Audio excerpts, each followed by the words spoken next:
আসসালামু আলাইকুম। আলহামদুলিল্লাহ ওয়াহদা ওয়াসসালাতু ওয়াসসালামু আলা মান লা নাবিয়্যা বাদা। সম্মানিত দর্শক মণ্ডলী, একটি গুরুত্বপূর্ণ জিজ্ঞাসা। অনেকে কুরবানির পশু কিনেন, 2 দিন 4 দিন 2 মাস 1 মাস আগেই কিনেন।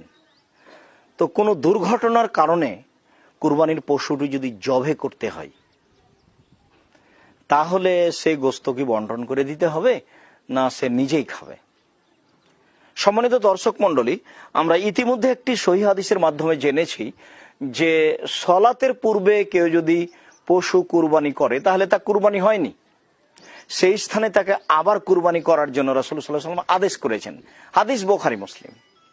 আমরা অত্র হাদিস দ্বারা বুঝে নিতে পারি যে কোনো কারণেও যদি তাকে কুরবানির পশু কুরবানি করতে হয়, জবে করতে হয়, বিক্রি করতে হয়, তাহলে বুঝে নিতে হবে যে এটা তার নিজের সম্পদ। অবশ্যই সেই লোক কুরবানির জন্য সেই পশু কিনেছিলেন, কিন্তু রাসূল সাল্লাল্লাহু আলাইহি ওয়াসাল্লাম বলে দিলেন যে এটা তার কুরবানি হয়নি, তাহলে এটা তার নিজস্ব গোশত, সে খাবে। সে ফকির মিসকিনকে দিতে পারে, নাও দিতে পারে, সে বিক্রিও করে দিতে পারে। সম্মানিত দর্শক মণ্ডলী, কোনো কারণে যদি কুরবানির পশু জবে করা লাগে তাহলে সে গোশত তার নিজের গোশত, সে নিজেও খেতে পারে, বন্টন করতে পারে, বিক্রিও করতে পারে, কোনো সমস্যা নেই। অত্র হাদিস দ্বারা এটাই প্রমাণিত হয়। আর আমরা এটাও এক প্রশ্নের উত্তরে বলেছি যে কুরবানির পশু কেনার পরে যদি তা চার হাত পা চোখ কান নষ্ট হয়ে যায় তাহলে কি করতে হবে? তখন সহিহ হাদিস দ্বারা বলা হয়েছে যে কুরবানি কেনার পরে যদি কোনো দুর্ঘটনা ঘটে তাহলে কোনো সমস্যা নেই, ওই পশু কুরবানি করা যাবে।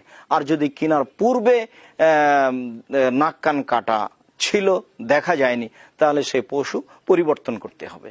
এটাও বোঝা যায় যে দোষ ছিল আগে থেকে কিন্তু দেখতে পায়নি, যেমনই দেখেছে তেমনি এই পশুটি এখন তার নিজের বলে গণ্য হয়েছে, এখন এটি কুরবানির পশু নয়, এ কথাই ঠিক। সম্মানিত দর্শক মণ্ডলী, আমরা অত্র কয়েকটি সহিহ হাদিস দ্বারা বুঝতে পারছি যে যদি কোনো কারণে কুরবানির পশু জবাই করা লাগে তখন সেটি তার নিজস্ব পশু, তিনি নিজস্ব পশু হিসাবে খাবেন, দিবেন, সেটা তার ব্যাপার। আমরা আশা করি যে জিজ্ঞাসাটি খুব স্পষ্টভাবে বুঝতে পেরেছি। আল্লাহ আমাদেরকে সঠিক বুঝার তৌফিক দান করুক। আল্লাহুম্মা আমিন। আল্লাহু আ'লাম বিস-সাওয়াব ওয়া সাল্লাল্লাহু আলা নবী ওয়া সাল্লাম।